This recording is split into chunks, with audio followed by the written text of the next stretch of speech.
আসসালামু আলাইকুম, কেমন আছেন সবাই? গ্রামের সবচেয়ে পছন্দের খাবার আবারও বানাতে হলো। এই ভর্তা থাকলে আর কোনো কিছুই লাগে না, তারপরও আমার সাধ্যমতো রান্না করার চেষ্টা করব। প্রথমেই আমি কচু শাকগুলো পরিষ্কার করে নিয়েছি, এরপরে এক এক করে সবকিছু দিয়ে দিব। পরিমাণ মতো পানি দিয়ে ঢাকনা দিয়ে রাখবো, সেদ্ধ হতে তেমন সময় লাগবে না। গ্রামের সহজ সরল মানুষকে আপ্যায়ন করতে অনেক টাকার প্রয়োজন হয় না, খুব অল্পতেই তারা খুশি হয়ে যায়। ভাবি এর আগে আমার ভর্তা বানানো দেখে এবার বলছে এই ভর্তা তাকে বানিয়েই খাওয়াতে হবে। আর একবার যারা এই খাবারটি খেয়েছেন তারা তো জানেনি এটার স্বাদ ভোলার মতো না। মেঘলা আকাশ, বাইরে বৃষ্টি, সকালবেলা তো ঘুম থেকে উঠতেই মন চায় না। এখানে সবকিছু একেবারে মোমের মতো নরম হয়ে গেছে, আর ভালো করে মাখিয়ে নিতে হবে। এই ভর্তাটা খেতে কেমন হবে তা অনেকটাই নির্ভর করে কিভাবে বানানো হচ্ছে তার উপর। কিছুদিন আগে যখন বানিয়েছিলাম দেখেছি আপনারা অনেক বেশি পছন্দ করেছেন। যারা এখনো এই ভর্তাটি বানিয়ে খেয়ে দেখেননি তারা একবার হলেও চেষ্টা করে দেখতে পারেন। মাছ মাংসের কথা তো ভুলেই যাবেন, এত বেশি মজা হয়। ভর্তাগুলো হাতের সাহায্যে যত বেশি মেখে নিতে পারবেন ততই খেতে ভালো লাগবে। এই তো আমার ভর্তা বানানো শেষ। এবার আমি একটা মুরগি সুন্দর করে কেটে নিব।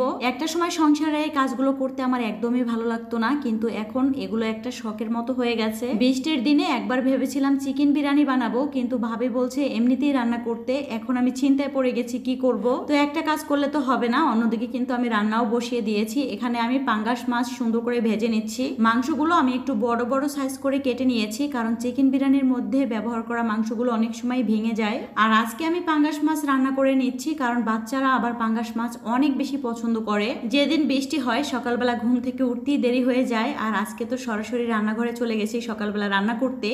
ঘর গোছানো হয়নি, তো সবকিছু এখন একটু গুছিয়ে নিতে হবে। আপা তো প্রায় 1 ঘন্টা আগে আসছে, আর কচুর লতিগুলো কাটতে তার অনেক সময় লেগে যাচ্ছে। এজন্য ভাবছি আপাকে দিয়ে আজকে তেমন কোনো কাজ করাবো না। কচুর লতি আর কিছু তরকারি আছে, এগুলো কেটে দিয়ে আপা চলে যাবে। সংসারে এত এত কাজের মধ্যে বিছানা গুছানো আমার কাছে কেন জানি একটু কষ্টের মনে হয়। নিজের কাজ নিজে যেভাবে সুন্দর করে করা যায়, আসলে অন্যকে দিয়ে এই কাজগুলো করালে আপনার মনের মতো কখনোই হবে না। যে কাজগুলো আমি একেবারেই পারি না ওই কাজগুলোতে আপা আমাকে সাহায্য করে। আর এখানে হচ্ছে কচুর লতিগুলো সুন্দর করে কেটে দিচ্ছে, আর আমি আপাকে শশা দিয়েছিলাম খেয়ে নেওয়ার জন্য।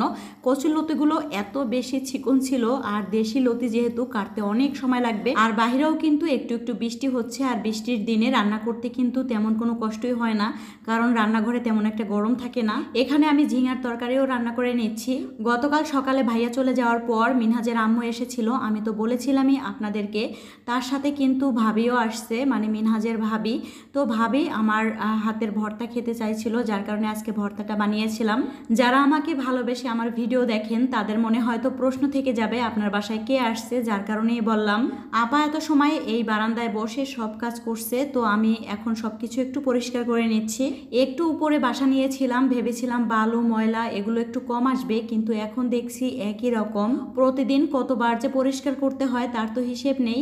যাই হোক, তো আজকের ভিডিওটি এ পর্যন্ত। সবাই ভালো থাকবেন।